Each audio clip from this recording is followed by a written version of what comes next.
O vento uivava ferozmente do lado de fora, empurrando as árvores contra a lateral da casa, como dedos ossudos tentando rasgar as paredes. Helena, 25 anos, estava sentada na poltrona de frente para a janela, observando as nuvens escuras e furiosas que pareciam rodopiar em torno da casa. A tempestade havia começado poucas horas antes, mas parecia ter ganhado vida própria. As rajadas de vento eram tão fortes que ela podia sentir as vibrações no chão de madeira. No entanto, o que a incomodava não era a violência da tempestade em si, mas a sensação que tinha de estar sendo observada. A casa de campo, que pertencera à sua avó, ficava isolada em uma clareira no interior. Quando criança, ela passava verões ali, mas sempre evitava o porão, um lugar que exalava um cheiro de mofo e mistério. Agora adulta, aquela aversão parecia mais forte do que nunca. E por mais que tentasse ignorar, algo no fundo de sua mente a alertava para manter distância daquela porta desgastada. De repente, as luzes piscam uma vez, duas, e apagam-se completamente. A escuridão instantânea foi um choque, e por um momento, Helena permaneceu imóvel, os olhos tentando se ajustar à falta de luz. O silêncio que seguiu foi ainda mais denso que a escuridão. O som da tempestade lá fora parecia distante, abafado, como se algo tivesse sido colocado entre ela e o mundo exterior. Então, ela ouviu. Um som baixo, quase imperceptível, vindo de baixo. Ela se convenceu de que era apenas o vento, mas quando o som se repetiu, desta vez mais nítido, seu coração deu um salto no peito. Eram sussurros, suaves e arrastados, vindos de dentro da casa. Helena prendeu a respiração, cada músculo tenso. O que poderia ser? O som ecoou mais uma vez, desta vez com uma clareza perturbadora. Sussurros humanos, mas indecifráveis. Seria a tempestade brincando com sua mente? Ou havia algo ou alguém lá embaixo, escondido nas sombras do porão? Tentando manter a calma, Helena se levantou e pegou o celular na mesa. Sem sinal. Claro, não havia eletricidade, e no meio daquela tempestade seria impossível conseguir contato. Ela respirou fundo, sua mente trabalhando rápido, procurando uma explicação lógica. O vento talvez forçando o ar através de algum canto da casa. A estrutura era velha, e as tábuas do chão e paredes rangiam com frequência. Mas os sussurros, eles estavam ficando mais altos. Ela foi até a cozinha, o único lugar onde sabia que havia velas guardadas. Quando abriu a gaveta, sua mão tremia levemente. Ela tentou acender uma vela com o isqueiro, mas falhou 2 vezes antes de finalmente conseguir uma chama firme. A luz bruxuleante iluminou as prateleiras e a velha mesa de madeira. O conforto foi breve. Os sussurros retornaram, e desta vez ela teve certeza. Estavam chamando seu nome. O som era claro, pronunciado com uma suavidade macabra. Helena recuou, suas costas colidindo com a bancada da cozinha. A vela em sua mão tremulava enquanto ela olhava fixamente para a porta do porão, que estava entreaberta, algo que não se lembrava de ter deixado assim. Ela ficou ali, congelada, esperando algum outro sinal, um movimento. Algo que confirmasse que aquilo não era apenas sua imaginação pregando peças. Mas o silêncio voltou. Apenas o som do vento e da chuva ecoando ao redor. Ela deu um passo hesitante em direção à porta, com o coração batendo acelerado. Parte dela queria ignorar completamente, subir as escadas e se trancar no quarto até o amanhecer. Mas a outra parte, a curiosidade mórbida que às vezes a levava a fazer escolhas erradas, sussurrava que ela precisava descobrir. A porta do porão rangeu suavemente enquanto Helena empurrava, a madeira úmida e antiga relutando em ceder. A luz da vela iluminou os degraus de pedra cobertos de poeira que desciam para as profundezas. Ela não conseguia ver o fundo, apenas uma escuridão densa que parecia absorver a luz fraca. Seu pé tocou o primeiro degrau quando ouviu novamente. Helena. Desta vez, a voz era mais próxima. Vinha de dentro do porão. Ela quase derrubou a vela no chão, seu coração disparando. Mas havia algo nos sussurros, algo hipnotizante, que a impediu de recuar. Ao invés disso, Helena continuou descendo, um degrau de cada vez, cada passo ecoando no pequeno espaço. O frio do porão era mais intenso que o resto da casa, e ela sentia o ar úmido e pesado ao seu redor. Ao chegar ao último degrau, a luz da vela revelou algo que fez seu estômago revirar. No chão, bem no centro do porão, havia marcas estranhas. Elas pareciam desenhadas com algo escuro, como carvão ou fuligem, mas as formas eram perturbadoras. Espirais e símbolos que ela não conseguia reconhecer. E no centro, algo brilhava. Ela se ajoelhou lentamente, aproximando-se.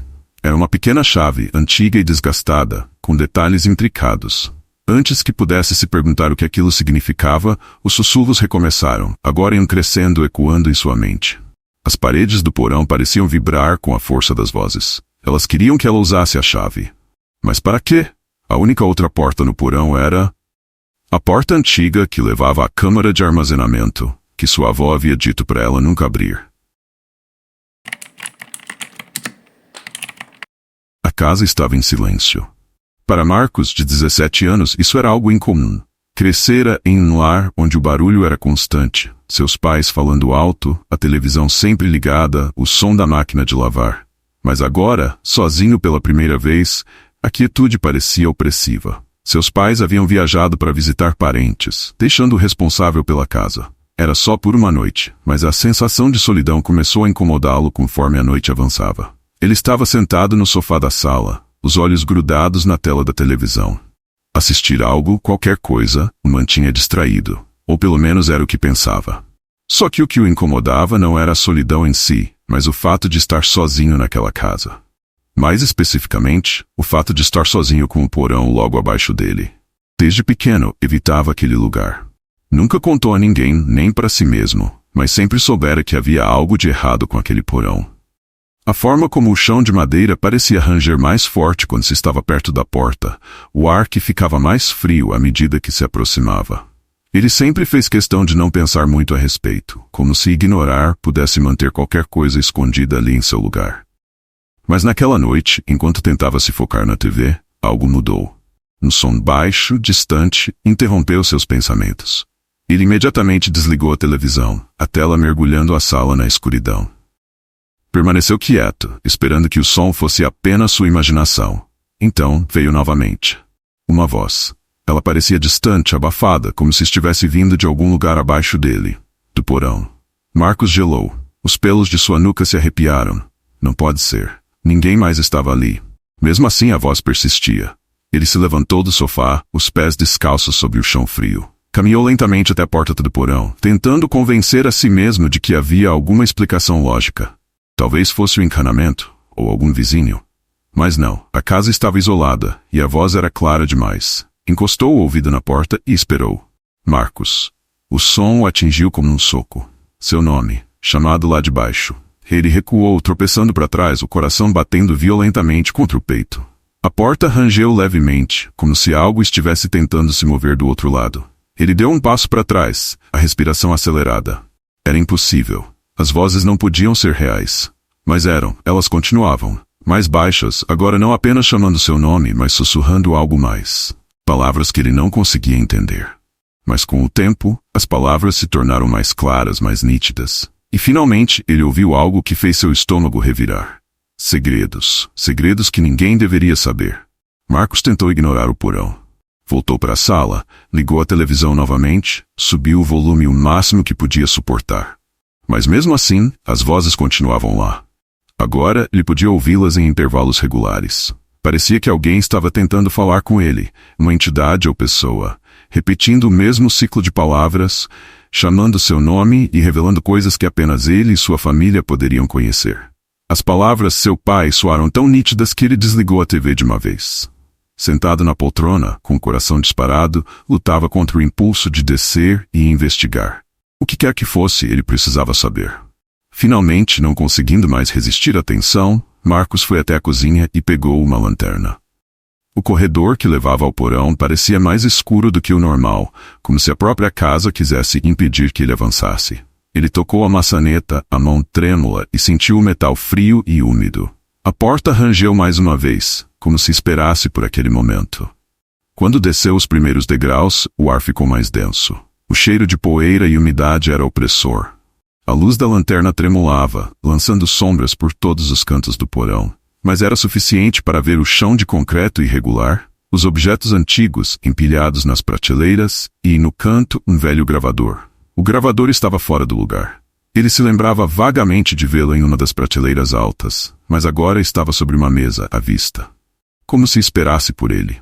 Ele se aproximou, sentindo o coração pulsar na garganta. Era um aparelho antigo, provavelmente dos anos 80, grande e pesado.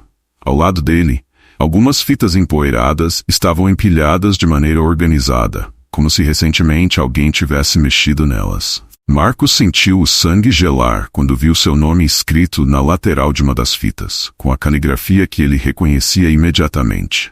Era de seu pai. Aquilo não fazia sentido. Por que o nome dele estaria ali? Por que seu pai gravaria algo e esconderia no porão? Tomado por uma mistura de curiosidade e medo, ele colocou a fita no gravador e apertou o botão de play. O silêncio se seguiu por alguns segundos, até que uma voz rouca e familiar encheu o ar. Marcos, você precisa entender. Tudo o que aconteceu, tudo o que fiz foi para te proteger. A voz era de seu pai. A mensagem, gravada em segredo, parecia uma confissão, algo que ele nunca ouvira antes. As palavras foram se tornando mais confusas, mencionando pactos, maldições e um legado familiar que o pai tentava manter longe dele. Então a fita fez um ruído distorcido, e a voz de seu pai se transformou em outra, uma voz idêntica à de Marcos. Marcos, você sempre soube, não sabia? O gravador explodiu em um som estático, a lanterna piscou e, por um segundo, ele sentiu que a sala estava mais apertada, como se algo invisível estivesse avançando sobre ele. Ele desligou o gravador de uma vez, ofegante, e olhou ao redor. As vozes ainda estavam lá, mais nítidas agora, como se tivessem se libertado de onde quer que estivessem presas. Sussurros de verdades escondidas, segredos terríveis de sua família que o cercavam de todos os lados. E, entre as sombras do porão, ele começou a ver formas, vultos que o observavam com olhos vazios e famintos. A casa era uma relíquia do passado. Laura, de 30 anos, caminhava lentamente pelos corredores empoeirados, tocando levemente as paredes de madeira escura e desgastada pelo tempo. Ela havia alugado a casa para um retiro de verão, buscando um lugar isolado, onde pudesse organizar seus pensamentos e focar na pesquisa acadêmica. Os proprietários, um casal de idosos, estavam viajando, e ela era a única alma habitando aquele lugar antigo. A arquitetura vitoriana da casa emanava uma sensação de decadência elegante, mas algo mais também se insinuava nos cantos das sombras. Uma sensação vaga e desconcertante. Talvez fosse o silêncio absoluto ao redor, ou o fato de que a casa parecia quase intocada desde que foi construída, como se estivesse presa em um limbo temporal. No entanto, o que realmente capturou sua atenção assim que entrou foi o espelho. Ele estava pendurado no corredor principal, grande e ornamentado, em uma moldura de madeira entalhada, como se fosse o coração da casa. A superfície do espelho parecia velha, desgastada, com manchas escuras e uma leve distorção que tornava o reflexo um pouco errado. De imediato, Laura sentiu uma inquietação, como se o espelho tivesse uma presença própria, uma consciência que a observava. No entanto, ela afastou esses pensamentos. Sempre gostara de histórias de mistério e horror, mas sabia que isso poderia influenciar sua percepção. Atribuiu a sensação estranha ao fato de estar sozinha em um ambiente novo. Afinal, a mente humana pode ser facilmente enganada pelo isolamento. Na primeira noite, o silêncio da casa foi interrompido por sons sutis, o ranger das tábuas de madeira e o vento soprando pelas janelas mal vedadas. Ela dormiu mal, acordando diversas vezes com a sensação de estar sendo observada. Pela manhã, tentou atribuir isso à falta de familiaridade com a casa. No entanto, quando passou pelo espelho no corredor novamente, notou algo diferente. Seu reflexo estava lá, mas por um breve segundo, algo a mais parecia estar ao fundo, como uma sombra, um borrão na superfície do vidro.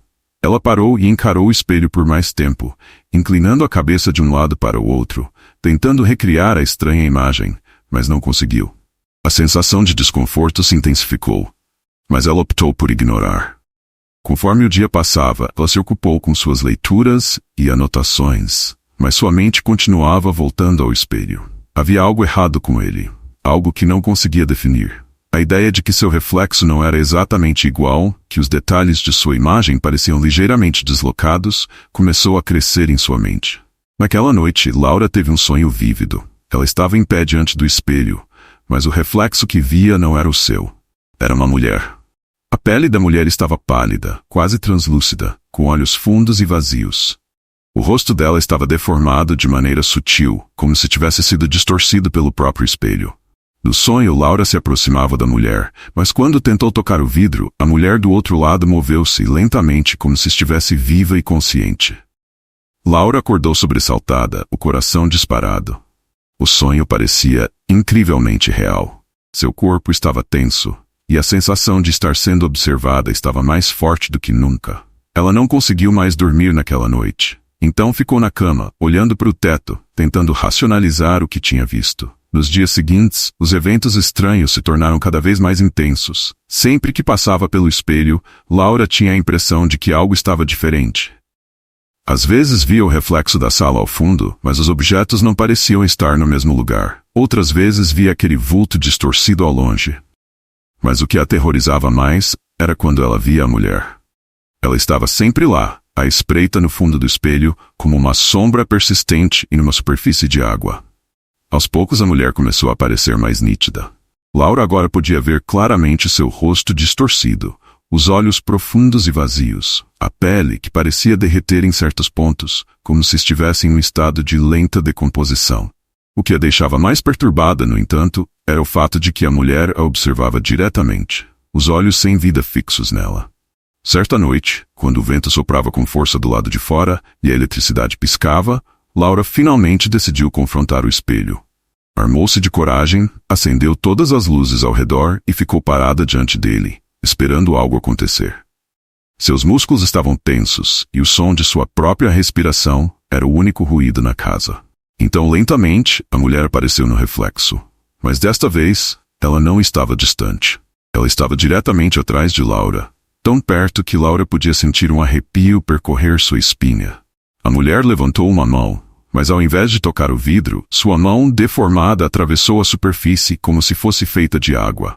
Laura recuou com um grito, mas não conseguiu sair do lugar.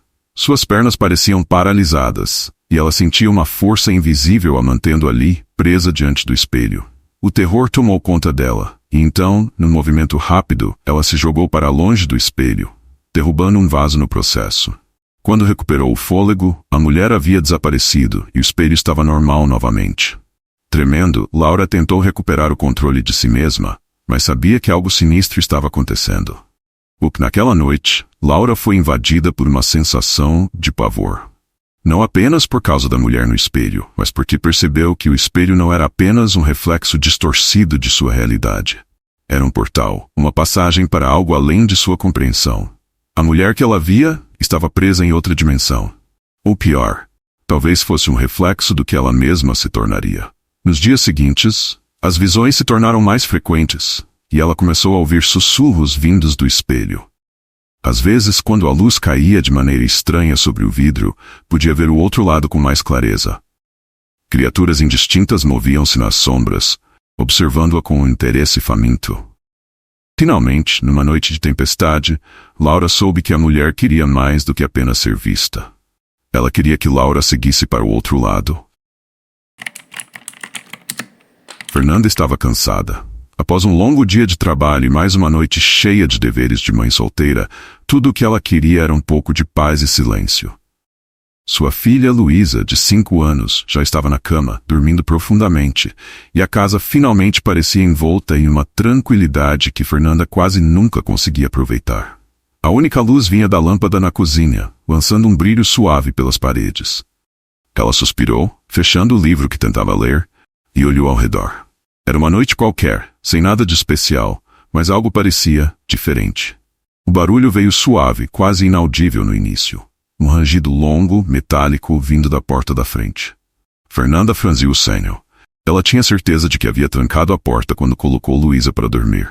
Levantou-se, sentindo um calafrio inesperado subir por sua espinha. Ao virar o corredor que dava para a porta da frente, ela viu. A porta estava entreaberta, os poucos centímetros que revelavam a escuridão do lado de fora. Ela parou por um segundo, o coração batendo mais rápido. Tentando racionalizar, pensou que poderia não ter trancado a porta direito. Acontecia. Ela caminhou até a porta, olhando brevemente para o lado de fora. A noite estava escura e tranquila, sem sinal de movimento. Com um movimento firme, trancou a porta, girando a chave 2 vezes para ter certeza de que estava bem fechada.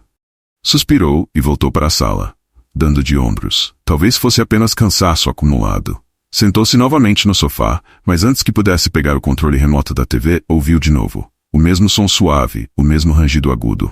Ela congelou, seus dedos parados no ar. O rangido, a porta. A mesma porta que ela acabara de trancar. Desta vez o som não veio com hesitação, mas com uma nitidez assustadora. Ela virou lentamente a cabeça para o corredor e lá estava, a porta da frente, novamente entreaberta. Fernanda sentiu o coração martelar no peito. Levantou-se lentamente, cada passo pesado como chumbo, aproximando-se da porta. A noite do lado de fora parecia imensa e impenetrável, uma escuridão que de repente parecia mais densa do que o habitual. Ela empurrou a porta com mais força desta vez, trancando-a e testando a maçaneta para se certificar de que estava firmemente fechada. Enquanto girava a chave, a estranha sensação de ser observada cresceu, como se algo estivesse ali, logo além do alcance de sua visão. Não havia sons vindos do exterior, nem vento, nem o farfalhar de folhas. O silêncio era absoluto. Ela voltou para o sofá, tentando afastar o desconforto, mas a sensação de inquietação persistia. Meia hora depois, já mais calma, Fernanda se convenceu de que tudo aquilo era fruto de sua imaginação. O dia havia sido longo, e ela já estava acostumada a se sentir ansiosa quando ficava sozinha em casa com Luísa. Não era incomum que a casa fizesse barulhos à noite. Qualquer casa velha faria. Foi isso que ela disse a si mesma. No entanto, quando ela se levantou para ir à cozinha pegar um copo d'água, o som familiar veio de novo. O mesmo rangido prolongado, como se a porta estivesse se abrindo lentamente. Muito lentamente. O pavor foi instantâneo desta vez. Ela sentiu um aperto no peito, como se algo estivesse se fechando ao redor de seu coração. A respiração ficou curta e superficial enquanto ela se aproximava da porta pela terceira vez. Agora, a porta estava completamente aberta, escancarada, como se tivesse sido empurrada com força.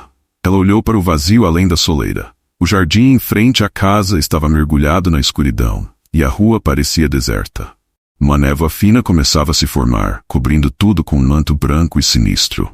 Fernanda hesitou, mas logo fechou a porta com um estalo. Mais agressivamente desta vez, trancando-a de novo. Cada movimento parecia um esforço monumental, sua mente lutando para se manter racional. Foi então que ela percebeu. Toda vez que a porta abria, ela não estava apenas reabrindo. Algo estava entrando. O pensamento surgiu de maneira tão clara em sua mente que ela quase gritou. Algo estava entrando. Algo que ela não podia ver, mas que estava lá, movendo-se silenciosamente pela casa. Um frio se instalou no ar. E pela primeira vez, Fernanda sentiu o que podia descrever apenas como uma presença. Era como se o próprio ar tivesse ficado mais denso, mais pesado ao seu redor. Ela olhou ao redor da sala. A sensação de que não estava mais sozinha crescendo a cada segundo. O silêncio agora parecia insuportável, como se estivesse sendo forçado sobre ela. Fernanda segurou a maçaneta da porta com força, mas não conseguia mais pensar com clareza. Tinha que proteger sua filha. Tinha que proteger Luísa. Ela correu para o quarto da menina, o medo apertando seu estômago em um nó. Luísa estava dormindo profundamente, o rosto angelical repousando no travesseiro. Fernanda se sentou ao lado dela, sentindo-se impotente. Como ela podia lutar contra algo que nem sabia o que era? Foi nesse momento que o som da porta voltou, mas desta vez não era um simples rangido. Era o som de passos. Fernanda sentiu um calafrio percorrer todo o corpo. Os passos eram leves, mas inconfundíveis, ecoando no chão de madeira da sala. Eles se aproximavam, lentamente, e então pararam, bem em frente à porta do quarto de Luísa. O tempo parecia parar. Fernanda segurou a respiração, tentando ouvir mais. Havia um silêncio profundo do outro lado da porta, e então, um leve clique. A maçaneta do quarto começou a girar. Ela se levantou rapidamente, trancando a porta do quarto por dentro. O medo era tão palpável que ela mal conseguia pensar. Pressionando o ouvido contra a madeira, esperou que algo acontecesse. A porta, no entanto, não abriu. Apenas ficou lá, silenciosa, como se o que estivesse do outro lado estivesse esperando. O som dos passos havia desaparecido, mas Fernanda sabia que não estava sozinha. O ar estava denso e pesado, como se uma presença invisível estivesse preenchendo o quarto. A noite passou lentamente, cada minuto parecendo uma eternidade, enquanto Fernanda vigiava, incapaz de dormir. Ela sabia que o que quer que fosse, não tinha intenção de deixá-la sair.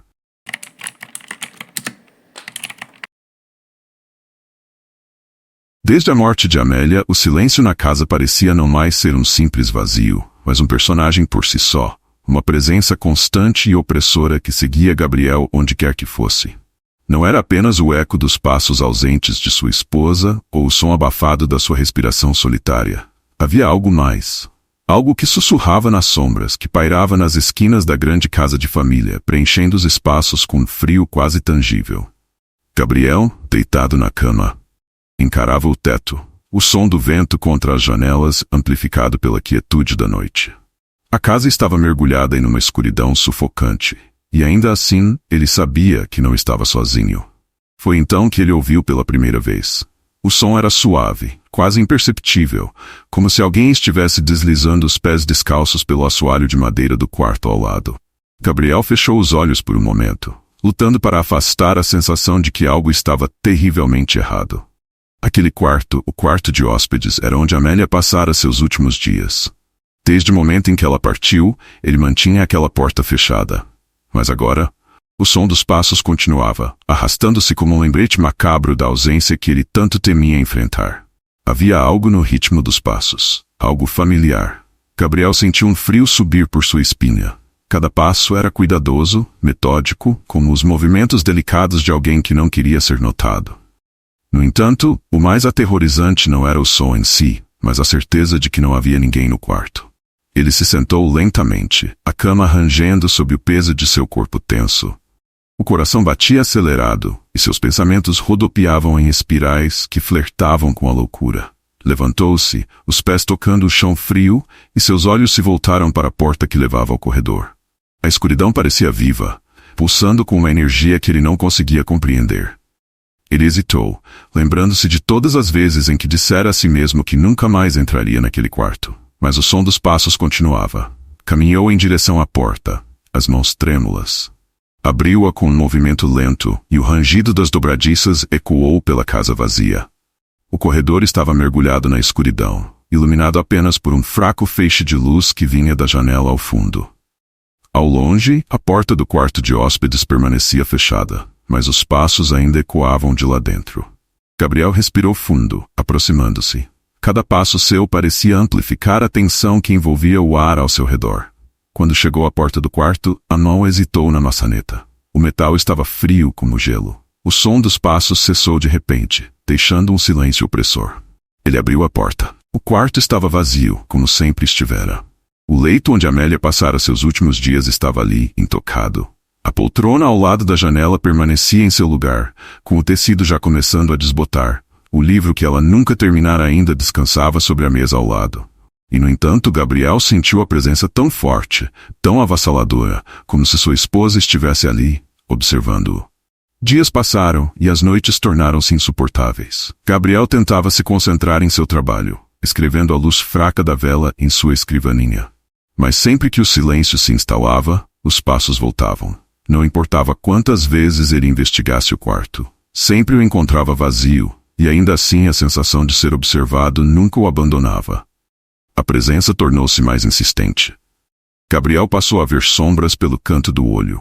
Uma silhueta familiar parada ao lado da cama enquanto ele escrevia. Ele começou a duvidar de sua própria sanidade. Seria possível que Amélia ainda estivesse ali, presa de alguma forma entre a vida e a morte? Cada vez que fechava os olhos, via o rosto dela. Não como a lembrança doce de sua amada, mas algo distorcido e irreconhecível. Sua mente, uma vez lógica, começava a se despedaçar sob o peso de tanto terror. Certa noite, Gabriel ouviu mais do que apenas passos. Ouviu sua voz. Ela sussurrava seu nome com uma doçura que outrora o acalmava, mas agora soava errada, como se algo estivesse imitando a voz de sua esposa. Gabriel, dizia o murmúrio vindo de todos os cantos do quarto. Venha até mim, estou aqui. Ele fechou os olhos com força, tentando afastar o som. Não podia ser real. Amélia estava morta. E, no entanto, a voz continuava implacável, cada vez mais alta. Ele sentiu o suor escorrer por sua testa, o corpo tenso, o coração martelando em um ritmo frenético. Ele finalmente se levantou da cama e, quase em transe, caminhou em direção ao quarto de hóspedes. A porta estava entreaberta desta vez, e uma luz fraca e trêmula escapava pelas frestas. Gabriel entrou. O quarto estava diferente. O ar ali era mais denso, mais pesado, como se estivesse em uma câmara selada. O cheiro de flores murchas permeava o espaço, e o ambiente parecia deformado, como uma memória distorcida. No meio do quarto, a poltrona ao lado da janela estava virada para ele, mas desta vez não estava vazia. Sentada na poltrona estava Amélia. Gabriel parou, incapaz de se mover. Ela estava ali, vestindo o mesmo roupão que usava nos últimos dias de sua vida. O rosto dela, antes pálido e frágil, agora parecia inumano, os olhos profundos e vazios, como se fossem poços sem fundo. Ela o encarava, imóvel, com um sorriso leve nos lábios, mas não era um sorriso de paz. Era um sorriso de algo mais. Algo sombrio.